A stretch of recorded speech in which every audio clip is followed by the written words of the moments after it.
বরিশালে অসংখ্য ছোট ছোট দ্বীপ রয়েছে আর প্রত্যেকটি দ্বীপেই সুন্দর ঘাট রয়েছে।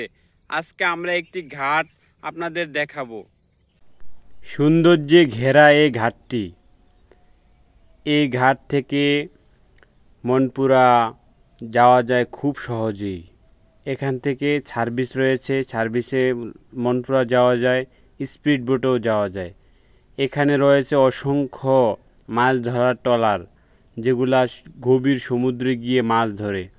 আপনারা দেখতে পাচ্ছেন অসাধারণভাবে নির্মিত হয়েছে এই ঘাটটি।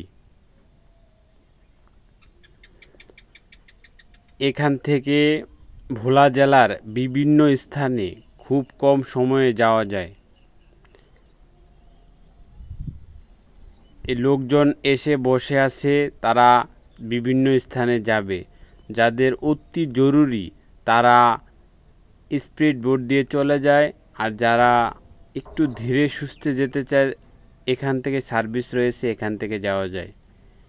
এটা হলো চরফ্যাশন বেতুয়া ঘাট। এখান থেকে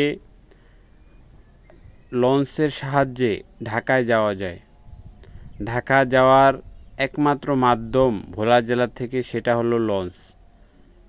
এখান থেকে সরাসরি ঢাকার উদ্দেশ্যে লঞ্চ ছাড়ে বিকেল 4টা বাজে। এই মাছ ধরার ট্রলারগুলো দেখতে পাচ্ছেন, অসংখ্য ট্রলার রয়েছে। এখান থেকে গভীর সমুদ্রে তারা মাছ ধরার জন্য যায়। তারা 10 থেকে 12 দিনের জন্য মাছ ধরার জন্য যায়, গভীর সমুদ্রে থাকে, সেখানে থেকে মাছ ধরে তারপর চলে আসে। প্রচুর মানুষের সমাগম এই ঘাটে। এই ঘাটে প্রচুর মাছের আড়ত রয়েছে। গভীর সমুদ্র থেকে মাছ ধরে এনে তারপরে আড়তে তারা বিক্রয় করে।